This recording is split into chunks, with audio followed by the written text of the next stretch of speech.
Saudara yang dikasihi Tuhan, kecelakaan atau penyakit yang mematikan, siapapun itu tidak ada yang menginginkannya. Ketika itu terjadi, tiap orang akan mencoba bertanya dan mencari maknanya. Kenapa?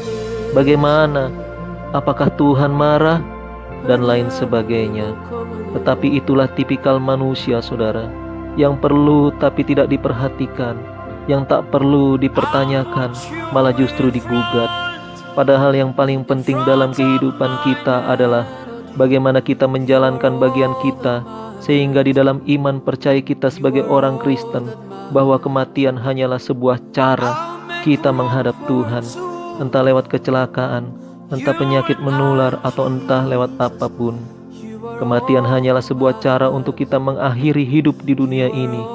Begitu banyak cara orang dalam menghadapi kematiannya. Lihatlah contoh-contoh bagaimana cara kematian tokoh Alkitab seperti murid Tuhan Yesus yang begitu sadis dan bahkan sangat tidak terhormat. Petrus disalibkan terbalik, Andreas digantung, Yakobus dipenggal, Filipus dicambuk sampai mati, Bartolomeus dikuliti hidup-hidup, Thomas dibakar dan ditombak, Matius ditusuk pedang dari belakang, Yakobus dirajam, Yohanes digoreng dalam minyak mendidih, Markus diseret dengan kereta kuda sampai mati, dan tokoh Alkitab yang lain seperti Stefanus dilempar batu sampai mati, Yesaya dimutilasi, bahkan Tuhan Yesus pun disiksa, dicambuk, dipukuli, ditombak, dipaku, dan disalib. Tetapi bagi orang yang beriman seperti mereka, itu semua tidaklah penting.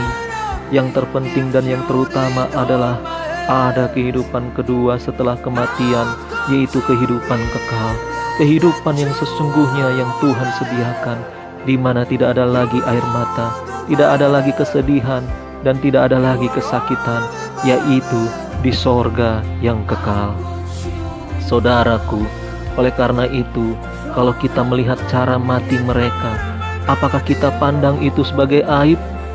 Saya pikir jangan diskusikan orang mati karena virus, jangan diskusikan orang mati karena kecelakaan, tetapi diskusikanlah kematian para tokoh di dalam Alkitab yang tidak ada satupun yang enak, saudara. Karena itu seringkali kita sudah dipenuhi dengan pikiran-pikiran yang kacau. Orang Kristen itu matinya enak. Orang Kristen gak mungkin mati karena kecelakaan atau karena virus menular, karena katanya ada Tuhan yang menjaga dan melindungi. Saudaraku, apakah para nabi, para rasul, dan Yesus sendiri itu tidak dijagai oleh Allah? Patut kita pertanyakan, dan kita harus luruskan pikiran-pikiran yang salah ini, saudara.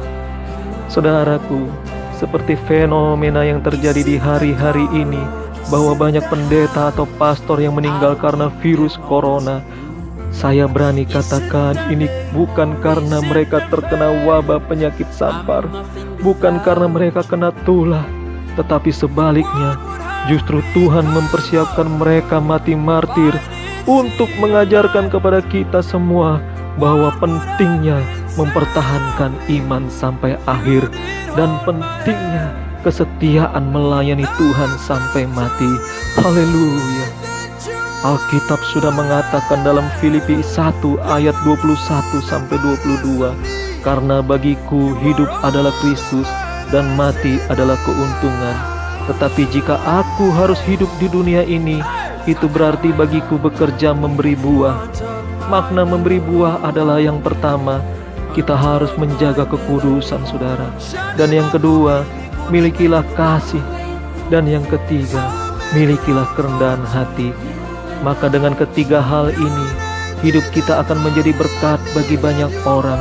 Banyak jiwa dimenangkan untuk hormat kemuliaan nama Tuhan. Tetap semangat, saudara. Tetap bersukacita dan mengucap syukurlah dalam segala hal.